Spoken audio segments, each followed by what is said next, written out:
I was halfway through polishing my boots when the kitchen door swung open hard enough to hit the stopper. The smell of lemon cleaner mixed with roasted garlic and expensive perfume. That last one always showed up before she did. God, why does it smell like a janitor's closet in here? Whitney did not wait for an answer. She never did. Her heels clicked across the tile like she was walking a runway instead of our father's kitchen. The silk dress hugged her like it had a contract of its own. I caught the label when she turned. Something European. Something that cost more than my monthly rent. I kept my head down and worked the cloth over the leather. Slow, even pressure. No streaks. She dropped a stack of plates next to me. Not gently. Since you're already playing staff, you can handle these, she said, like she was doing me a favor. The caterers are running late, and I am not about to have generals walking into a mess. The plates were still warm. Grease clung to the edges. I set my boot aside and reached for them without looking at her. Whitney moved past me, opening cabinets, checking glasses, adjusting things that did not need adjusting. Every motion said the house belonged to her. It did not. Not legally, but that never mattered here. Make sure the silverware is polished too, she added. Last time you missed spots. Last time. Like this was a job I applied for. I rinsed the first plate and let the water run a second longer than needed. The sound helped.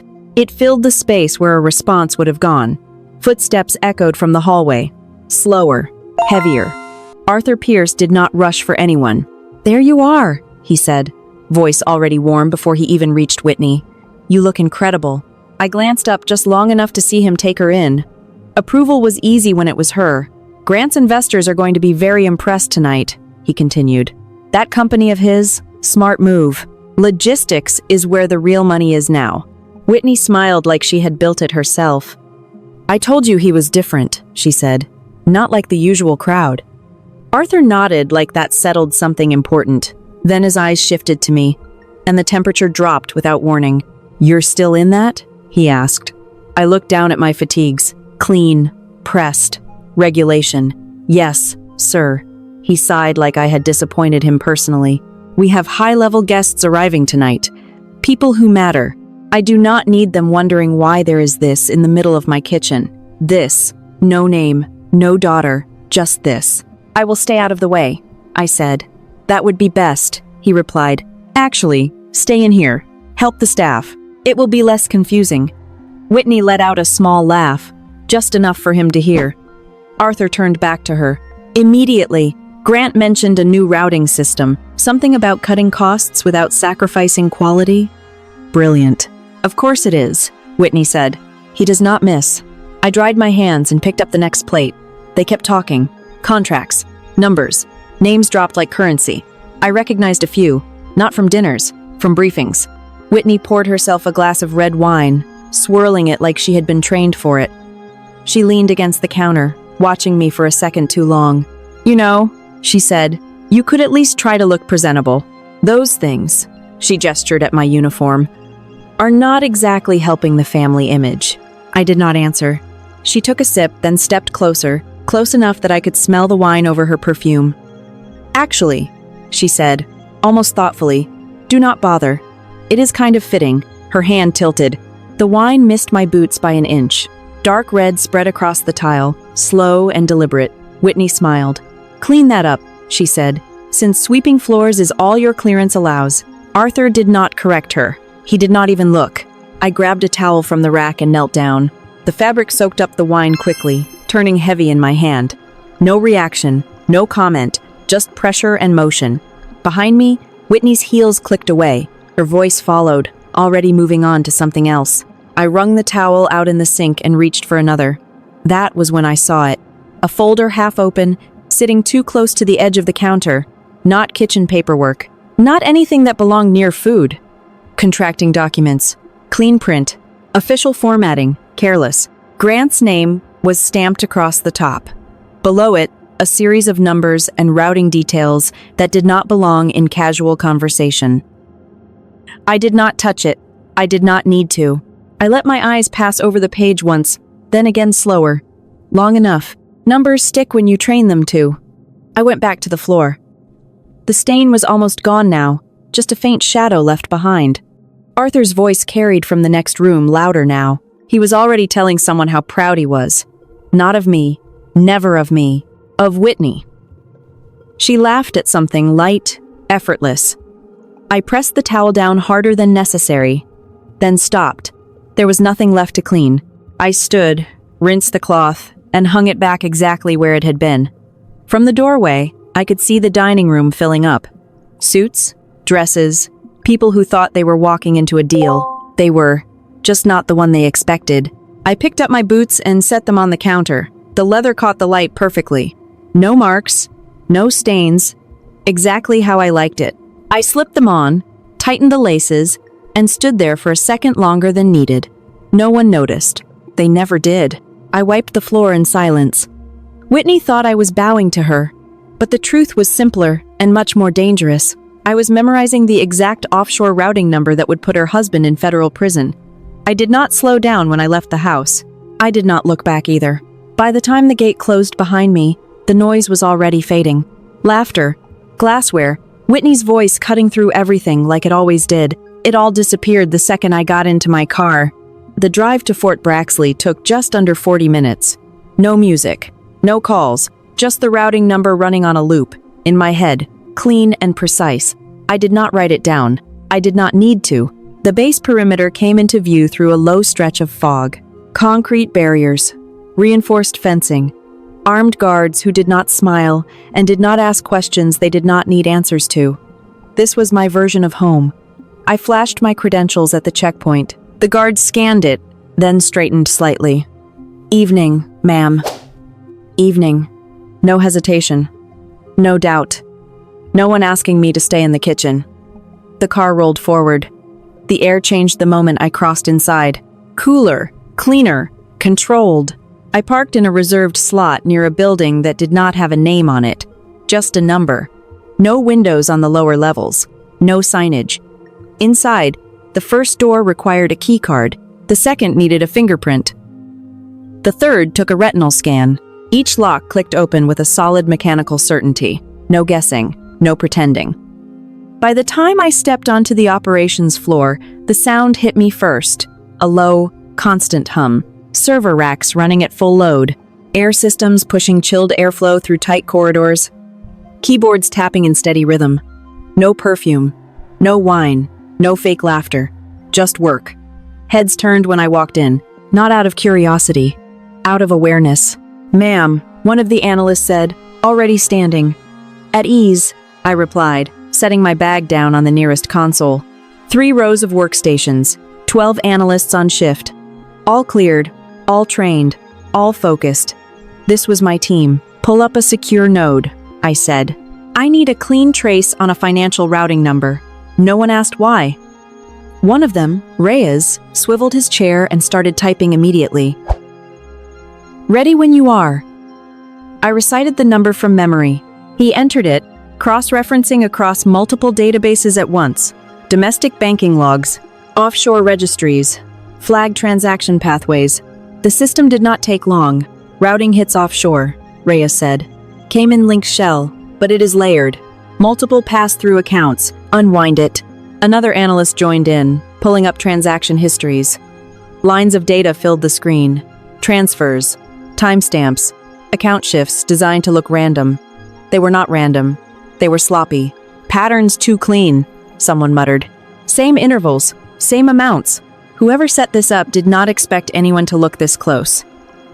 "They did not," I said. "Because in their world, no one ever did." "Track the origin," I added. Reyes zoomed out, following the flow backward instead of forward. "Got it," he said after a few seconds. Primary source is a defense contractor account registered under Davenport Logistics Group. Of course it was. Pull their active contracts. Another screen lit up. Procurement records, bids, approvals. "Looks like they just secured a supply deal with Braxley," one of the analysts said. "Aviation parts. Mid-level contract. Nothing major on paper. Expand it." The file opened deeper. Shipment manifests, component lists, titanium parts, flight critical. I leaned closer to the screen. "Cross-check the supplier," I said. A few more keystrokes. A pause. "Supplier does not exist," Reyes said. "At least not in any legitimate registry." Run material specs against certified standards. The comparison came back fast and wrong. Density is off, someone said. Composition too. This is not military-grade titanium. How far off? Enough to fail under stress. Silence settled over the room for a second. Not confusion. Recognition. These parts go into aircraft, Reyes said quietly. I am aware. Another analyst pulled up, projected distribution. 5 trucks scheduled for delivery, she said. End of the week. Friday. Destination? Fort Braxley main hangar. Right through the front gate. I straightened slightly, letting the information settle into place. Grant was not just cutting corners, he was moving counterfeit parts into a live military supply chain for money. For how much? I asked. Reyes checked the financials again. Hard to say exact total, but based on these transfers, he is covering something big. Debt maybe. Gambling, another analyst said. Pattern matches known markers. Large withdrawals, irregular deposits, offshore cycling. That tracked. Grant always liked risk. He just never liked consequences. Keep digging, I said. I want every transaction tied to this account mapped out. They nodded and got back to work. I moved to a separate terminal, pulling up the contract approval chain.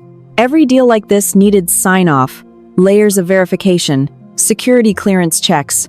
Grant should not have made it past the first gate unless someone opened it for him.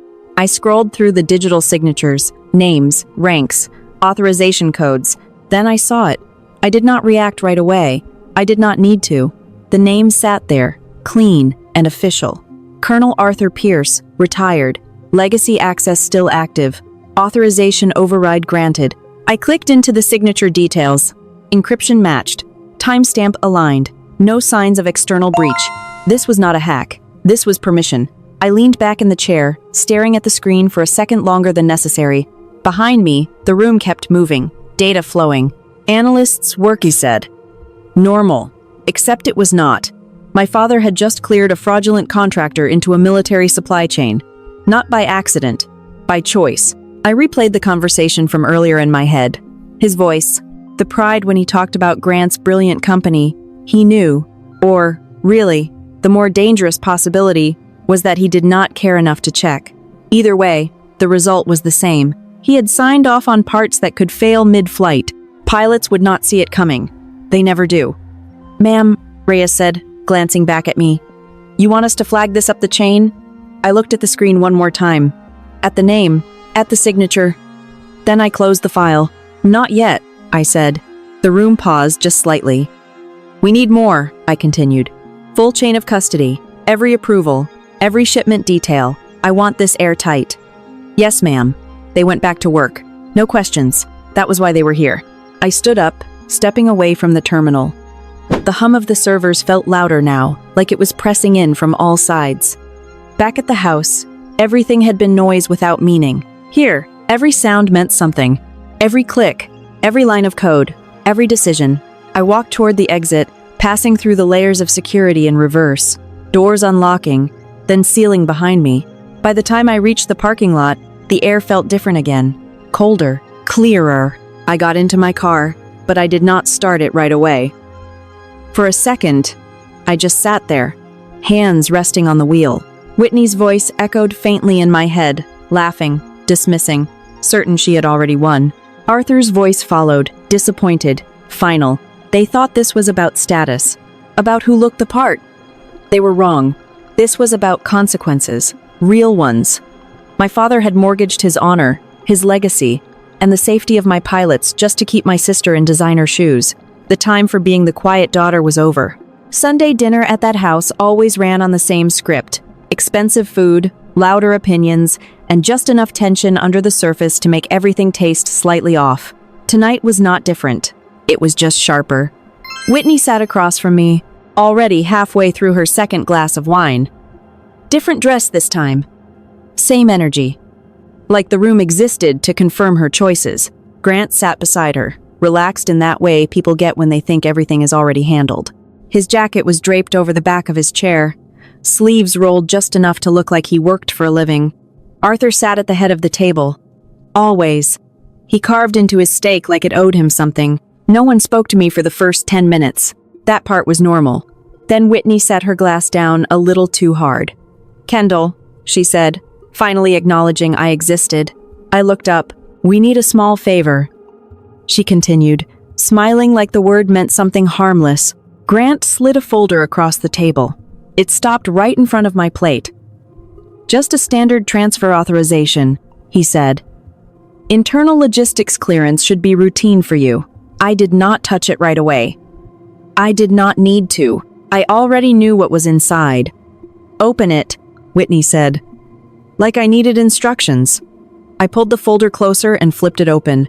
Same formatting, same clean print, same company name. Davenport Logistics Group. The document was simple on the surface.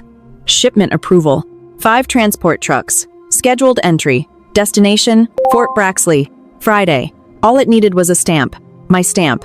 I closed the folder. No. The word landed flat. No extra weight. No hesitation. Whitney blinked once, like she had not heard it correctly.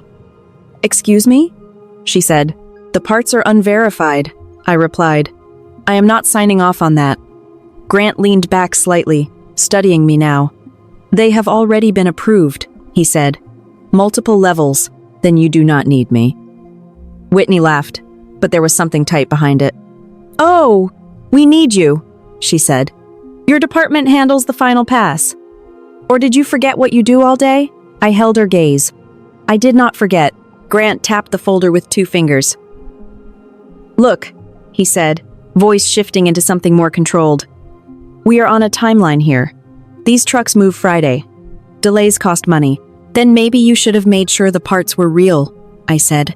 Silence hit the table like a dropped plate. Whitney's smile disappeared. "What did you just say?" she asked. I did not raise my voice. "The material specs do not match certified standards," I said. "They fail under stress." Grant's jaw tightened for half a second before he smoothed it out. "You are overstepping," he said. "I am doing my job." Whitney leaned forward, eyes narrowing. "Your job," she repeated. "You stamp papers. That is it. Do not pretend you understand how any of this actually works." I did not respond because, really, I understood exactly how it worked.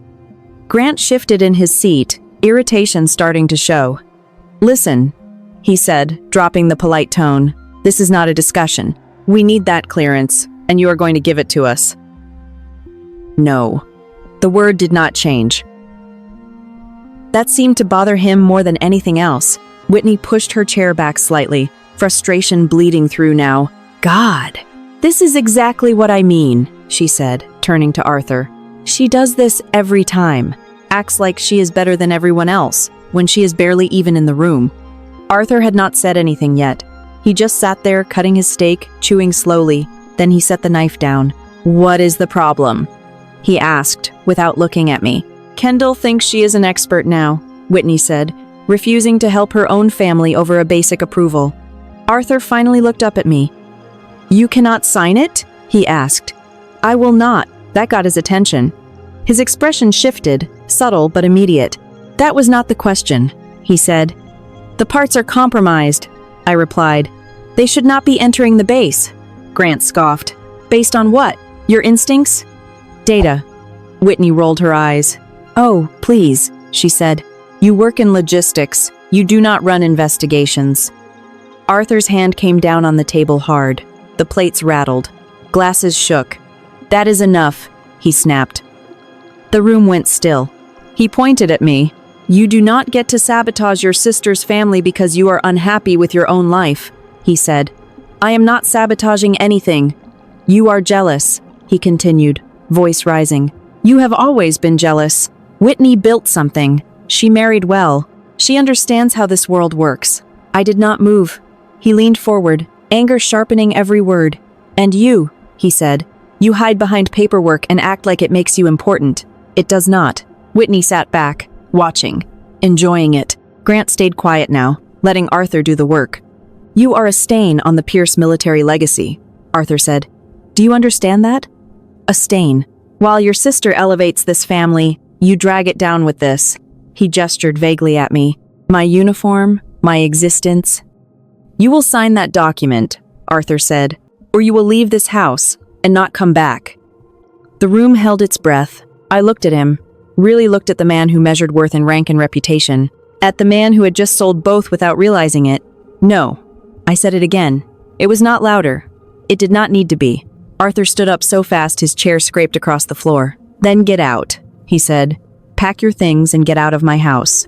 Whitney did not even try to hide the smile this time. Grant exhaled slowly, like something had finally resolved itself. You heard him, Whitney said softly. I stood up. No rush, no hesitation, just movement. Arthur's voice followed me as I walked toward the hallway. Do not bother coming back, he called out. As far as I am concerned, you are done here. I did not stop. Whitney's voice came next, quieter, closer. She had followed me just far enough to make sure I heard it. You will always be a nobody, she whispered. I paused for half a second, not to respond, just to register it. Then I kept walking. My room had not changed. Same bed, same desk, same bag in the corner. I grabbed the duffel and started packing. Clothes, essentials, nothing extra. 10 minutes was enough. I zipped the bag, slung it over my shoulder, and walked back down the hall. No one tried to stop me. Arthur stood near the dining room, arms crossed, Whitney beside him, Grant just behind. A perfect picture. I walked past them without slowing down. The front door opened into cold air and rain. Real weather. Not controlled. Not curated. Behind me, Arthur's voice cut through the storm. You are dead to me, he shouted. I stepped outside. The rain hit hard, soaking through fabric in seconds. I did not turn around. I did not need to. I packed my duffel bag in 10 minutes. As I walked out into the freezing rain, my father yelled that I was dead to him. I did not look back, because dead women do not have to follow family rules anymore.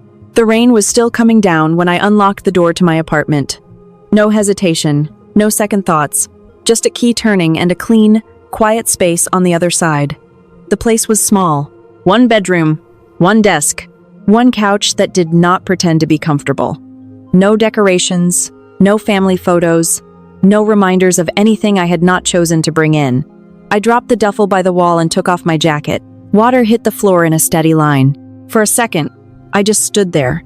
No noise, no voices, no one telling me where I belonged. Good. I moved to the desk and powered up the laptop. Secure connection, encrypted channel, no delays. The screen lit up, and I started building the timeline. Friday delivery. 5 trucks. Aviation parts, counterfeit titanium, entry point, Fort Braxley, main gate.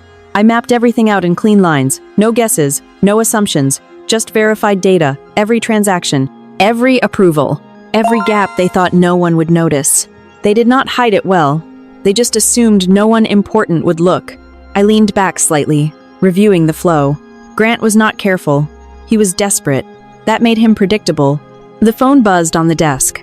Whitney. I let it ring once, twice, then it stopped. A second later, a message came through. You really walked out over paperwork. That is a new low, even for you. I did not respond. Another message. Do not worry. Grant handled it. Turns out real connections matter more than your little desk job. I kept reading without reacting. A third message. Friday is still on schedule. Try not to embarrass yourself if you see us there. I locked the phone and set it face down. Then I opened a different channel. Secure line. Direct. It connected on the first attempt. A single screen came up. No background noise, no delay. 4 stars on the caller. No introduction needed. You have something, he said. Yes, sir. Go ahead. I did not waste time. Defense contractor Davenport Logistics Group, I said. They secured a supply contract with Braxley Aviation Components. He nodded once. Problem? Counterfeit materials. Substandard titanium. Fails under stress. That got his attention. How far along? Shipment scheduled for Friday. 5 trucks. Entry through main gate. He leaned back slightly, processing. Evidence? He asked. Full financial trace. Offshore routing. Shell accounts. Supplier does not exist. Material specs confirmed below military standard. Who signed off? I paused half a second. Colonel Arthur Pierce. Retired. Legacy access override. Silence. Not surprise. Calculation. He looked at me for a moment longer than necessary. You are certain? He said. Yes, sir. Another pause. All right, he said finally. We do not stop it yet. That matched my thinking. We let it come in, I said. We let it come in, he repeated. And we catch them in the act. Yes, sir. His tone did not change. "You will run point on this," he said. "Containment, evidence capture, coordination with MP. Understood." "And Pierce," he added, eyes steady, "this stays tight. No leaks. It will." He gave a short nod. "Then we finish it." The screen went dark. No extra words, no hesitation. That was why I respected him. I closed the laptop and looked at the timeline again. Now it was not just a case. It was an operation. The next few days moved fast. Inside the base, everything stayed quiet on the surface. No alerts, no flags raised, but the truth was different underneath.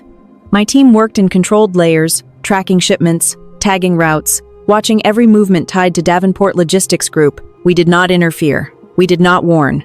We watched. By Wednesday, we had full visibility. By Thursday, we had control. GPS trackers went on the trucks without anyone noticing. Entry protocols were adjusted. Response teams were briefed without details that could leak. No one outside the operation knew what was coming, not even the people walking straight into it.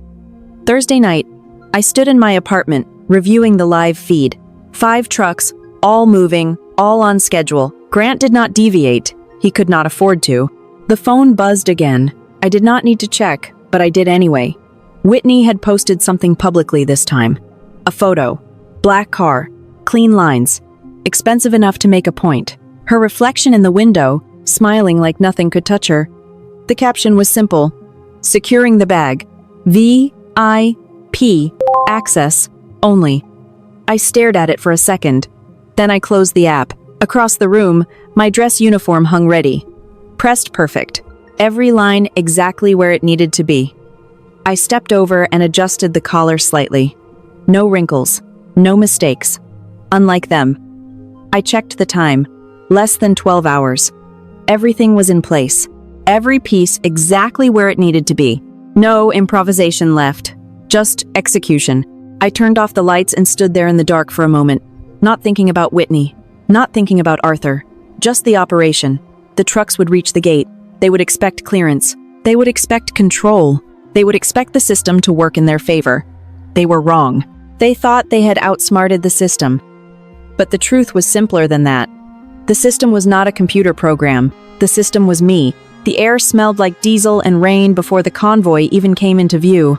Low clouds pressed down over Fort Braxley, turning everything a dull gray. The kind of morning that made people move slower without realizing it. The kind of morning where details stood out more than usual. I stood just off the primary checkpoint, a clipboard in one hand. Standard fatigues zipped clean to the collar. No insignia visible that did not belong there. No reason for anyone to look twice. That was the point. The guard station to my left stayed quiet. 2 MPs on rotation. Alert, but relaxed enough to look routine. Anyone watching would see a normal morning at the gate. Nothing about this was normal. A low rumble built in the distance. Engines. Heavy ones. Right on schedule. 5 trucks came into view first. Large transport rigs, spaced evenly, moving in controlled formation. Clean exteriors. No markings that would draw attention. They looked like any other supply convoy heading into a base. They were not. Behind them, cutting through the gray like it had somewhere better to be, was the car. Black, polished, out of place. The Maybach slowed as it approached the checkpoint, its surface reflecting the dull sky in smooth lines. It did not belong here. It was not built for mud or diesel or anything that did not come with valet parking. But it led the convoy like it owned the road. The trucks stopped first. Air brakes hissed. Engines idled. The Maybach rolled forward, stopping exactly where it expected to be processed. I did not move. One of the MPs stepped forward. Standard protocol, neutral expression, controlled posture. The rear window of the Maybach slid down halfway. Perfume hit before the voice did. Sharp, floral, expensive enough to try and overpower everything else. It did not. Whitney leaned toward the opening, sunglasses pushed up into her hair. Perfect makeup. Perfect control. Like she was stepping into a deal. Not a military checkpoint. Then she saw me. For a second, her expression did not change. It just paused. Then she laughed out loud. "Are you serious?" she said, turning slightly toward Grant before looking back at me. "They have got you working the gate now." Grant leaned over just enough to see past her. His smirk came slower, more controlled. Did not expect to see you here, he said.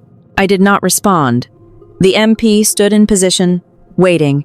Whitney leaned further out the window, looking past me like I was part of the scenery. Excuse me, Corporal, she said, voice shifting into something polished and dismissive at the same time. Can you remove this clerk? We have a multi-million-dollar meeting with the base commander, and her presence is killing my mood.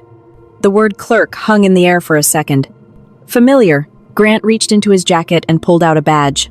Clean. Official. The kind that usually made doors open without questions. He held it up just enough for the guard to see. Davenport Logistics, he said. We are cleared for entry. Full authorization. The MP looked at the badge, then at the trucks, then at me. Did not move. Whitney tilted her head slightly, irritation creeping in. Is there a problem? She asked. Still nothing. Behind the Maybach, the trucks idled. Drivers stayed in their seats, engines steady. No one stepped out. They were waiting for clearance. Grant lowered the badge slowly, eyes narrowing just a fraction. Look, he said, tone tightening. We are on a schedule. You can verify whatever you need to verify, but we are not sitting here all morning. I shifted my weight slightly, flipping a page on the clipboard like I was checking something routine. Names, numbers, times, all of it already confirmed.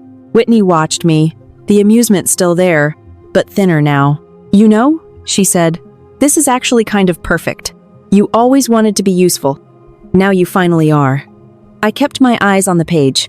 Step out of the vehicle, I said. Grant let out a short laugh.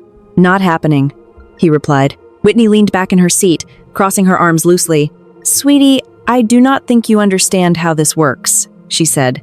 We do not get out of the car for people like you. The MP did not react, did not intervene, did not repeat the order. Because it was not his order to repeat, Grant tapped the steering wheel once, impatient. We are cleared, he said again, holding up the badge like it should fix everything. You can call it in if you need to, but we are going through. I looked up from the clipboard. Finally, Whitney met my eyes expecting something. Frustration, pushback, maybe even a raised voice. She got none of that. Just eye contact, steady, unreadable, the kind she never knew what to do with.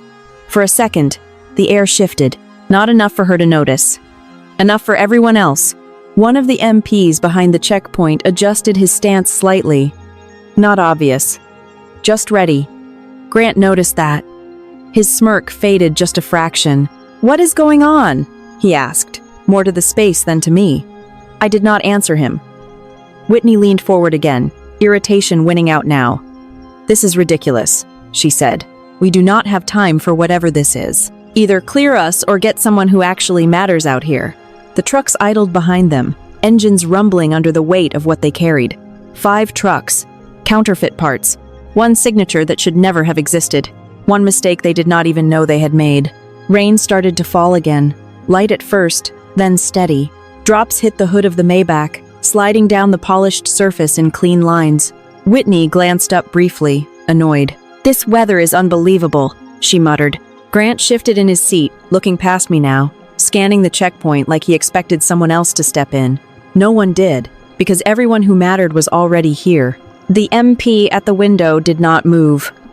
The gate guard did not move. Neither one blinked. They just looked at me, waiting for the order that was about to end my sister's life as she knew it. I did not repeat the order. I did not raise my voice. I did not explain anything. I just looked at Whitney. Really looked at her. At the confidence that had never been tested. At the certainty that the world worked exactly the way she thought it did. At the assumption that everyone around her existed on a lower level. She was still waiting for me to react, to argue, to justify, to fold. I did not give her any of that. Instead, I reached up and tapped the comm unit resting just behind my ear. Small movement. Easy to miss. Except no one here missed anything. Whitney's eyes tracked it. Her expression tightened just a little. What are you doing? She asked. I held her gaze. Gate 4, I said quietly. Flight compromised. Initiate protocol 0. There was no delay. No countdown. The world did not ease into it. It snapped. A deafening crash tore through the air as the steel anti-ram barricades exploded up from the asphalt.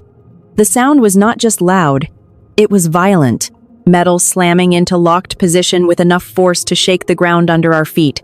The Maybach jerked as the barrier sealed behind it, cutting off any exit. The trucks did not have time to react. One of them rolled forward half a foot before stopping hard, boxed in on all sides. Then the alarms hit. Sharp, relentless. Not a warning. An alert. Red strobes lit up the entire checkpoint, flashing in tight intervals that turned everything into snapshots. Movement, faces, fear. Whitney froze. For a second, she did not understand what she was looking at. Then it started to register. "What? What is this?" she said, voice no longer smooth. Grant's head snapped toward the rearview mirror, then back to the barricades. "What the hell is going on?" he demanded. No one answered him, because they were already moving. From both sides of the checkpoint, military police stepped into view. Not 2, not 4, dozens. They did not rush. They did not shout. They moved with purpose. Weapons up but controlled. Rifles held low and ready, angled just enough to make the point clear without escalating past protocol. Boots hit pavement in synchronized rhythm, surrounding the convoy in a tightening circle. The drivers in the trucks started to panic. Doors opened. Voices rose. "Stay in the vehicle," one of the MPs barked, voice cutting clean through the noise. Whitney turned sharply back toward me. "This is a mistake," she said quickly. Too quickly. "There has been some kind of mix-up." Grant tried to recover faster. He shoved the door open and stepped out of the Maybach, badge already in his hand. "All right, enough," he said, forcing authority into his tone. "You have made your point. Call this off." No one moved. He walked toward the nearest MP, holding the badge up like it should reset the situation. "Davenport Logistics.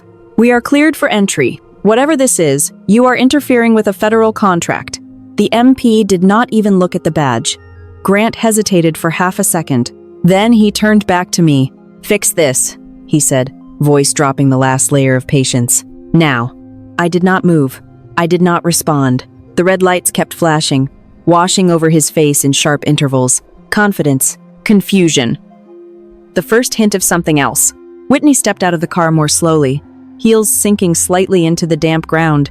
She looked around like the scene might rearrange itself if she gave it enough time. "This is insane," she said. "Do you have any idea who we are meeting here?" No one answered because it did not matter. The circle tightened. 2 MPs moved behind Grant, close enough to make their presence clear without touching him. Another group positioned near the trucks, covering every angle. No gaps, no exits. Grant's breathing changed. Subtle, but there. He looked at the barricades again, then at the MPs, then back at me. "What did you do?" he asked. Not a demand this time. A question. Whitney followed his gaze back to me, really seeing me now. Not the uniform, not the clipboard. Me. Her expression shifted. Slow at first, then all at once. "What did you do?" she repeated, voice lower. I took one step forward. Close enough that she did not have to lean to hear me. Close enough that she could not pretend I was background noise anymore. "You asked to be cleared?" I said. My tone did not change. Calm, flat, final. "This is the clearance process." Behind them, one of the truck drivers tried to climb down too fast, slipped, and hit the ground hard. An MP was on him instantly. Weapon steady, voice sharp. "Stay down." The alarms did not stop. The lights did not slow. Everything stayed exactly where it was supposed to be. Controlled. Whitney's hands hovered at her sides like she did not know what to do with them. "This is illegal," she said. "You cannot just I can," I said. She stopped talking. Grant looked like he wanted to say something else, something louder, something that would take control back. He did not, because there was nothing left to grab. For the first time since I had seen him, he did not have the upper hand. He did not even have the illusion of it. The convoy sat locked in place. 5 trucks full of evidence. 1 car that did not belong here. 2 people who thought they controlled the situation. They did not. They were inside it. Whitney's smirk did not just fade. It broke, not all at once, piece by piece. But the real shift, the one she could not process yet, was still coming. Because this was not the part where things ended. This was the part where they started to understand. In the distance, engines cut through the sound of the alarms. Different vehicles, heavier, more deliberate. Black SUVs rolled toward the checkpoint in a tight formation, moving with the kind of authority that did not need to announce itself. Grant saw them first. His posture changed. Hope. That was new. Whitney followed his line of sight, her expression snapping back into something close to relief. "There," she said quickly. Finally. She straightened slightly, smoothing her dress like that would reset everything. "There. See?" she added, almost to herself. I did not turn to look. I did not need to. I already knew who was stepping out of that vehicle. Whitney's smirk did not just fade. It shattered. But the real horror did not set in until the black SUVs arrived, and the man she thought she was meeting stepped out. The engines cut and the doors opened in sequence. Black SUVs, clean lines, government plates that did not need explaining. The first door opened, and polished shoes hit wet pavement. Whitney straightened immediately. Like someone had flipped a switch. Her shoulders went back, chin up. That familiar smile started to rebuild itself piece by piece. "There we go," she said under her breath, loud enough for Grant to hear. Finally, someone who knows what they are doing. Grant did not respond. He was still watching the MPs, still calculating. The second SUV door opened. Arthur stepped out. He adjusted his coat before his eyes even lifted, already preparing to walk into what he thought was a win. The kind of moment he lived for. Standing next to success, taking credit for proximity. Then he saw it. Really saw it. Grant was not standing in control of anything. He was bent forward, hands forced onto the hood of the Maybach, one MP holding his wrist in a firm, practiced grip while another secured restraints around it. Metal clicked. Clean. Final. Whitney's smile did not disappear this time. It froze. Arthur stopped mid-step. "What is this?" he demanded, voice cutting through the alarms. No one answered him, because he was not the one anyone was waiting on. He moved faster now, anger replacing confusion. "Unhand him," he snapped, heading straight toward Grant. "Do you have any idea who you are dealing with?" One of the MPs shifted slightly, blocking his path without touching him. "Sir, step back." Arthur did not. "I said release him," he repeated, louder now. "This is a federal contractor under my authorization." That word hung in the air. Authorization. I watched him say it like it still meant something, like it still carried weight. Behind him, Whitney stepped closer, her voice sharp and brittle. "This is insane," she said. "You are detaining the wrong people. We have a meeting with the base commander." She turned, scanning the SUVs like she was looking for someone to fix it. "He is right there," she said, suddenly spotting movement from the second vehicle. "This will get sorted out." The door opened. 4 stars stepped out. No rush, no wasted motion. The air shifted again, but this time it was not loud. It was quiet, controlled. The kind of quiet that made people stop talking without knowing why. Arthur turned toward him immediately, relief flashing across his face.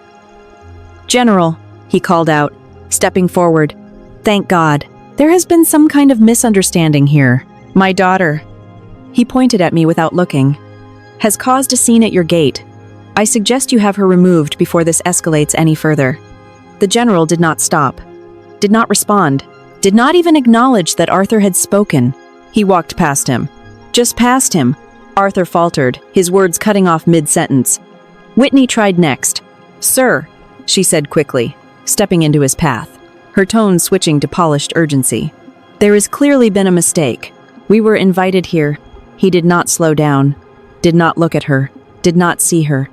Grant twisted slightly against the MP's hold, trying to regain some version of control. "General, I have clearance," he said, voice tight. "You need to..." "Nothing." The general walked past all of them, past Whitney, past Grant, past the entire situation they thought they were at the center of. And then he stopped right in front of me. The alarms were still going, the lights were still flashing, rain still fell in steady lines across the pavement. But in that space, it all felt distant. He looked at me once, sharp, focused. Then his posture shifted, clean and precise. He brought his hand up in a crisp, flawless salute. "Area secured? Lieutenant Colonel Pierce," he said, "awaiting your orders." Silence hit harder than any of the alarms. Whitney did not move, did not breathe. Her eyes snapped to me, then to him, then back again, like she was trying to force the scene into something that made sense. It did not. Grant stopped struggling, not because he chose to, because he understood. Too late. Arthur stood there completely still. His face did not shift right away. It cracked slowly, like something breaking from the inside. He looked at me again, but this time it was not dismissal. It was recognition, not of who I was to him, of what I was, of what I had been the entire time. His knees bent slightly, just enough to catch himself before he lost balance. I returned the salute, just as clean, just as precise. Then I lowered my hand and stepped forward. The folder was already in my grip, the same one Grant had left open on the kitchen counter, the one he thought no one important would ever see. I flipped it once and tossed it onto the hood of the Maybach. It landed flat, solid, impossible to ignore. Fraudulent contracting, I said, voice even. Counterfeit aviation materials, unauthorized access to military clearance systems. Each word landed exactly where it needed to. Grant stared at the folder like it might disappear if he did not acknowledge it. It did not. Whitney shook her head once, quick and sharp. No, she said. This is not. She stopped because there was nothing to argue against. Arthur looked at the folder, then at me, then at the insignia on my chest. Silver oak leaf. Clear. Unmistakable. For 20 years, he had measured people by rank, by status, by the symbols they wore, and now the only one that mattered was standing right in front of him, on me. You, he started. But the word did not finish because there was no version of this where he came out intact. Whitney took a step back, then another. Her heels slipped slightly on the wet pavement, but she did not notice. Her entire world had just shifted, and she did not know where to stand anymore. Grant did not say anything, did not move, did not fight, because for the first time, he understood exactly how deep he was in and exactly who had put him there. I looked at the general. Secure the convoy, I said. Full inventory, chain of custody, and immediate transfer to federal holding. Yes, ma'am. No hesitation, no questions. Orders moved fast after that. MPs shifted positions, drivers were pulled from trucks, equipment was cataloged, everything locked down in controlled motion. The operation was complete. All that was left was fallout. Arthur's eyes did not leave me. Not once. Like if he looked away, he could pretend this was not real. He could not. My father looked at the silver oak leaf pinned to my chest. For 20 years, he had worshipped rank, and he had finally realized he had thrown away the only child who had actually earned it. The room was cold, not uncomfortable, not dramatic, just controlled, clean lines, neutral walls, a metal table bolted to the floor, 2 chairs on one side, one on the other, no windows, no distractions. Grant sat across from me, handcuffed in front of him, this time instead of behind his back. Standard procedure for questioning. Minimal risk. Maximum control. He looked different without the suit jacket, without the car, without the illusion. Smaller, not physically, structurally. You do not have to do this, he said. His voice was steady, but it did not carry weight anymore. Not in that room. I already did, I replied. He leaned forward slightly like proximity might change something. This is business, he said. You are blowing it out of proportion. I did not answer. Because there was nothing to correct. He shifted again, trying a different angle. You think they will not look at you too? He added. You are connected to this. Same name, same family. That word again, family. I watched him for a second longer than necessary. Your company moved counterfeit aviation components into a live military supply chain, I said. You used falsified documentation and unauthorized access to bypass federal safeguards. He exhaled sharply. Allegedly documented, I corrected. Silence. He leaned back, jaw tightening. You are making a mistake, he said. No, I replied. You already did. The door opened behind me. 2 agents stepped in. No rush, no noise, time, one of them said. I stood up without looking back at Grant. He did not call after me. He did not try again, because somewhere between the gate and this room, he understood. This was not something he could talk his way out of. 20 years was the number on the table. He knew it. The next room was the same. Different person. Whitney did not sit the way Grant did. She leaned back, arms crossed, posture still trying to hold on to something that was not there anymore. Her hair was still perfect. Her makeup was not. Small cracks. Subtle, but real. You look busy, she said when I walked in. Same tone. Almost. I took the seat across from her. Your accounts have been frozen, I said. All associated assets are under federal review. She laughed once. Sure, that is temporary, she said. You can fix that. I did not respond. Her eyes narrowed slightly. You do not actually think this sticks, she continued. Do you have any idea who we know? Yes, I said. That answer did not land the way she expected. They will sort it out, she said. They always do. No, I replied. They will not. The confidence slipped. Just a little. She leaned forward now, elbows on the table. This is insane, she said. Over what? Some paperwork issue. You are doing this to your own family. There it was again. Family. I did not react. She watched me, waiting for something to shift. When it did not, her tone changed.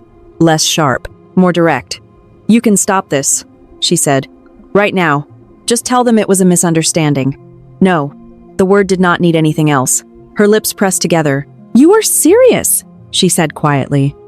Yes. Silence filled the space between us. For the first time since I had known her, Whitney did not have a move ready. Not a good one. Anyway. The door opened again. Arthur stepped in. He did not look like himself. The posture was still there, but the structure behind it was gone. No command. No authority. Just a man trying to stand in a room that did not recognize him anymore. He looked at Whitney first, then at me, then back at the table like it might offer him something. They told me, he said slowly, that my access has been suspended. No one responded. They are reviewing my pension, he added. My record. He said the word record, like it was something solid. It was not. Whitney turned toward him. Dad, tell her to fix this, she said quickly. This is out of control. Arthur did not move, did not speak right away. When he finally looked at me, there was no anger left, just something quieter. You have influence here, he said. You can adjust the outcome. No, I said. His jaw tightened. This does not have to destroy everything, he said. We can handle this internally. No. The room held that word for a second. Whitney's voice cut through it. Why are you doing this? She demanded. We are your family. There it was. Not strategy. Not control. Just the word. I stood up slowly, deliberately, and buttoned my jacket with both hands, making sure the fabric sat exactly where it was supposed to. Then I looked at both of them. Family is the people who cover your blind spots in a firefight, I said. You did not want a daughter. You wanted an audience. And you did not want a sister. You wanted a servant. I am neither. Neither of them spoke. There was nothing left to say. I turned and walked toward the door. No one tried to stop me. No one called my name. The hallway outside was quiet. Same controlled lighting. Same clean lines. Everything exactly where it should be. I stepped out of the building into open air. The storm was gone. No clouds. No rain. Just a clear sky and a steady breeze that did not carry anything with it. A jeep idled near the curb. Reyes was in the driver's seat. 2 others from the team in the back. No uniforms on display. No need. My people. They did not ask questions. Did not need explanations. Just a nod as I approached. I got in. The door shut with a solid click. No hesitation. No looking back. The building stayed behind us as we pulled away, shrinking in the rear view until it disappeared completely. No noise followed. No voices. No unfinished business. Just open road. The storm was over. I did not walk out of that building thinking I had won. That is not how it felt. There was no rush. No satisfaction in the moment. No sudden sense of relief. Just silence. The kind that comes after something ends for real. People think moments like that are loud. They think there is some kind of emotional release when everything finally flips in your favor. There is not. It is quiet, because by the time things fall apart on the outside, they have already been broken for a long time on the inside. And that is the part no one talks about. I did not suddenly become strong the day I said no at that table. I did not suddenly become confident the day I stood at that gate. I became dangerous the day I stopped believing what they told me about who I was. That shift did not happen overnight. It happened slowly through years of being ignored, talked over, reduced to whatever role made things easier for everyone else. I got used to it. That is the part people do not like to admit. You do not always recognize toxic behavior when it is consistent. You normalize it. You adjust to it. You convince yourself it is just how things are because it is easier than questioning everything. Easier than realizing the people who are supposed to support you are the same ones holding you back. I was not quiet because I did not have anything to say. I was quiet because I learned early that speaking up did not change anything. So, I adapted. I watched. I listened. I paid attention to what actually mattered. And somewhere along the way, I stopped trying to be seen by people who had already decided not to look. That was the first real lesson. Not everyone deserves access to who you are. That sounds simple, but it is not, because when it is family, the rules feel different. You are expected to stay, to tolerate, to forgive, without question. You are told that loyalty means endurance. It does not. Loyalty without respect is just control with a better name. I stayed longer than I should have. Not because I did not know something was wrong, but because I thought I could outwork it, outperform it, earn my place in a system that never planned to give it to me. That was the second lesson. You cannot earn respect from people who benefit from you, having none. It does not matter how capable you are, how disciplined, how patient. If someone only sees you as useful when you are small, they will never reward you for standing up. They will punish you for it, and when that happens, most people fold. Not because they are weak, because they have been trained to. I almost did. More than once. It would have been easier to sign that paper. Easier to stay at that table. Easier to keep playing the role they gave me. That is what most people do. They pick comfort over clarity. They choose temporary peace over long-term consequences. But the problem is simple. Comfort built on silence does not last. It only delays the cost. And the longer you wait, the higher that cost gets. For me, it was not just about them. It was about what they were willing to risk. Lives. People who would never know their names. Pilots who would trust equipment that should never have made it past inspection. That is where it stops being personal. That is where it becomes real. And once you see that clearly, you do not get to pretend anymore. That was the moment everything shifted. Not at the gate, not in the interrogation room. Earlier, when I realized this was not just about how they treated me, it was about what they were capable of doing when no one stopped them. That is when silence stops being neutral. It becomes a decision, and I decided I was not going to be part of that. Not quietly, not conveniently, not at all. That was the third lesson. There is a difference between being calm and being passive. I was calm the entire time. I never raised my voice. I never argued. I never tried to convince them they were wrong, because I did not need to. I was not there to win an argument. I was there to end the situation. That is something most people misunderstand. They think power comes from proving a point. It does not. Power comes from controlling the outcome. And you do not do that by reacting. You do it by preparing. Everything that happened at that gate started long before anyone showed up. It started with paying attention, with remembering details, with knowing when to act and when to wait. That is not drama. That is discipline. And it is something anyone can learn. You do not need a title. You do not need authority. You just need to stop underestimating your ability when it matters. Because most people do not fail because they are incapable. They fail because they react too fast. They let emotion drive timing. They speak when they should observe. They confront when they should prepare. I did not. And that made all the difference. But here is the part that matters most. None of this was about revenge. It looked like it from the outside. It probably still does. But revenge is emotional. This was not. This was correction. This was accountability. This was the natural outcome of decisions they made over and over again without thinking there would ever be consequences. I did not create those consequences. I just made sure they could not avoid them. That is a hard line to understand if you have never been in that position, because people will always try to simplify it. They will say you went too far. They will say you should have handled it differently. They will say family should come first.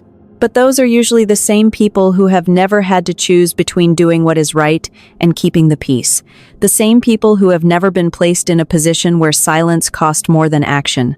I was, and I made my choice. Not because it felt good, because it was necessary. That is the final lesson. You do not wait for permission to respect yourself. You decide. And once you do, everything else changes. Not immediately, not easily, but permanently. Because the moment you stop accepting less than what you deserve, the people who benefited from that version of you lose their position. And when they lose it, they do not adjust. They react. They push back. They try to pull you back into the role you left. That is normal. That is expected. And it is exactly how you know you made the right decision. I did not lose my family that day. I lost access to a system that only worked when I stayed small. There is a difference. And once you understand that difference, you stop trying to fix things that were never designed to include you in the first place. I did not walk away from that situation with some dramatic realization that everything in life was suddenly clear. What I walked away with was simpler, clarity about what I would and would not tolerate. And that is where most people get stuck. Because knowing something is wrong and actually doing something about it are two very different things. It is easy to recognize toxic behavior when you are watching someone else go through it. It is obvious from the outside. You can point at it, name it, break it down. But when you are inside it, it does not feel that clean. It feels complicated. It feels layered. It feels like if you just handle it a little better, adjust a little more, stay a little quieter, things will eventually fix themselves. They do not. That is the first thing you need to understand. Situations like that do not improve with more effort from you. They improve when you change the terms completely. That is what boundaries actually are. Not arguments, not emotional reactions, not long explanations where you try to get someone to finally understand your point. Boundaries are decisions. Clear, controlled, consistent. They do not require agreement from the other person. They do not need approval. They do not even need to be fully understood. They just need to be enforced. That is where most people hesitate, because enforcement feels uncomfortable. It creates tension. It disrupts the dynamic everyone has gotten used to. But that discomfort is the point. If setting a boundary does not change the dynamic, then it was not a boundary. It was a request. And requests can be ignored. I did not sit at that table asking them to respect my decision. I made the decision, and I accepted the outcome that came with it. That is the difference. A lot of people want to set boundaries without losing anything. They want to be respected and still be accepted by the same people who never respected them to begin with. That does not happen. Not in real situations. When you change your role, the system reacts. People push back. They question you. They try to make you feel like you are overreacting, like you are the problem. That is not a sign you are wrong. That is a sign the dynamic is shifting. And when it shifts, you get to see something important. Who adjusts and who does not. The ones who respect you will recalibrate. They may not like it at first, but they will adapt. The ones who do not will resist. They will escalate. They will try to pull you back into the version of yourself that was easier for them to control. That is your confirmation, not your doubt. The second thing people misunderstand is power. Most people think power is loud, that it is about being dominant, being assertive, being the one who wins every argument. That is not power. That is visibility. Power is quieter than that. Power is knowing when not to respond. Power is understanding the situation better than the people involved in it. Power is controlling your reactions, so no one else can use them against you. I did not out-argue anyone in that house. I did not raise my voice. I did not try to convince them they were wrong because none of that would have changed anything. They were not operating on logic. They were operating on assumptions. Assumptions about who I was. Assumptions about what I could do. Assumptions about what I would tolerate. I let them keep those assumptions right up until the moment those assumptions stopped working. That is strategy. And strategy matters more than emotion, especially in situations where the other side is not playing fair. If you are dealing with someone who manipulates, dismisses, or controls, reacting emotionally gives them leverage. It gives them something to work with, something to redirect, something to twist. If you stay controlled, you remove that leverage. You force everything to exist on your terms. That does not mean you do not feel anything. It means you do not let what you feel dictate what you do. There is a difference. The third thing you need to understand is timing. Most people act too early or too late. They either confront a situation before they understand it, or they wait so long that the situation controls them. Neither works. Timing is about preparation. It is about having enough information to act effectively, not just emotionally. When I saw that routing number, I did not react immediately. I did not confront them. I did not expose anything on the spot, because that would not have solved the problem. It would have created noise. Instead, I waited. I verified. I built a complete picture of what was actually happening. So when I acted, there was no room for denial, no room for spin, no room for escape. That is what you should aim for in your own life.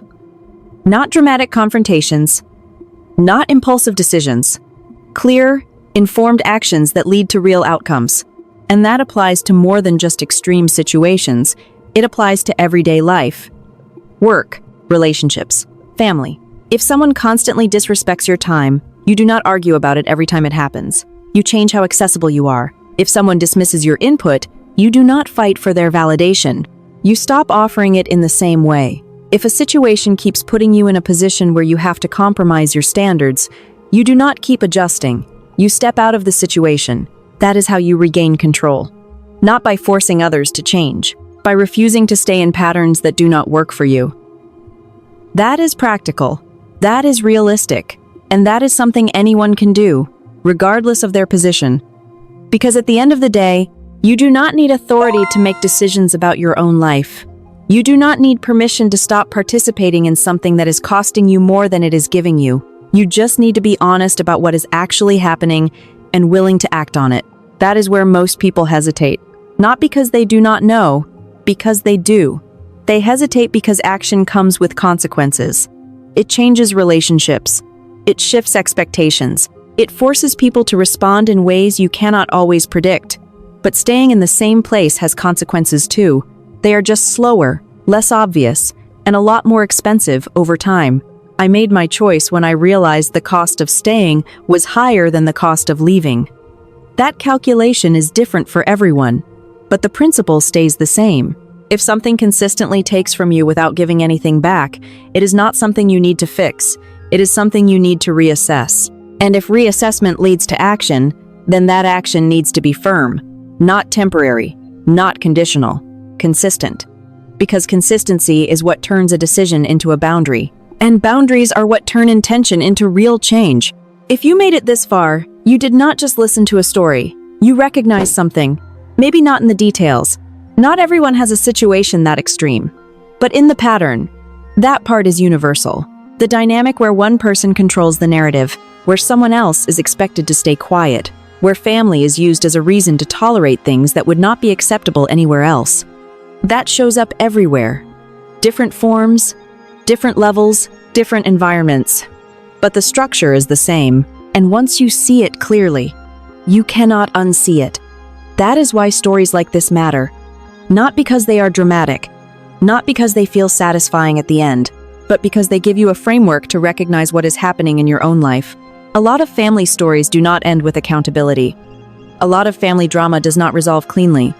There is no operation, no clear moment where everything flips and everyone gets exactly what they deserve. That is real life. And that is exactly why the lesson matters more than the outcome. You are not listening to this to learn how to take someone down. You are listening to this to understand when you need to step out. That is the difference. If you are waiting for a perfect moment to fix everything, you will be waiting a long time. Because situations like that do not fix themselves, and the people benefiting from them have no reason to change. So the question is not, how do I make them understand? The question is, why am I still trying? That is where things start to shift. You do not need a big confrontation. You do not need to explain yourself in a way that finally makes them see your perspective. You do not need to prove anything. What you need is clarity. Clarity about what is happening. Clarity about how it affects you. And clarity about what you are willing to accept moving forward. Once you have that, the next step is simple. Not easy, but simple. You adjust your behavior. You change your access. You stop participating in patterns that do not work for you. And you let people respond however they are going to respond. That part matters, because a lot of people set boundaries and then immediately try to manage how others react to them. They soften it, they explain it, they apologize for it. And in doing that, they weaken it. A boundary is not something you negotiate after you set it. It is something you hold. If someone respects it, the relationship continues in a healthier way. If they do not, the relationship changes. That is not failure. That is information. And information is what allows you to make better decisions going forward. The other thing you need to understand is this. Not every situation requires a response. Not every comment needs to be addressed. Not every slight needs to be corrected. Sometimes the most effective move is doing nothing. Not out of fear. Out of control. Because when you stop reacting to everything, you start choosing what actually deserves your attention. That is how you conserve energy. That is how you stay focused. And that is how you avoid getting pulled into cycles that go nowhere. People will test you. They will see if you are serious. They will push the same buttons that used to work. That is normal. That is expected. The difference is, you do not respond the same way anymore. And when that happens, the dynamic changes. Not because you forced it, because you stopped reinforcing it. That is how real change happens. Not in one moment. Over time, through consistent decisions. And here is something else most people do not talk about. Walking away does not always feel good right away. There is no instant relief. No immediate sense of closure. Sometimes it feels empty. Sometimes it feels like you lost something. Even if what you lost was not good for you, that is part of it. You are not just stepping away from people. You are stepping away from a version of your life that you were used to. And that takes adjustment. But that space, that quiet, that is where things start to rebuild on your terms. Without pressure, without constant correction from someone else. That is where you figure out what actually works for you, not what keeps everyone else comfortable. That is the trade. You give up familiarity. You gain control. And over time, that control turns into stability, then into confidence, then into something no one else can take from you. That is the long-term outcome, not the moment at the gate, not the interrogation room. What comes after, what you build when you are no longer trying to fit into something that was never designed for you. That is the real win. And that is something you can apply no matter what your situation looks like. Because at the end of the day, this is not just about one story. It is about recognizing patterns, understanding dynamics, and making decisions that move you forward instead of keeping you stuck. That is why people listen to these kinds of stories, not for the revenge itself, but for the clarity that comes with it. So if this made you think differently about your own situation, about the way you handle pressure, or about the role you play in your own life, then take that seriously. Do not ignore it. Do not push it aside because it is uncomfortable. That discomfort is where change starts. Thank you for listening. Comment, like, and subscribe if you found this useful, or leave your thoughts so we can keep improving with you.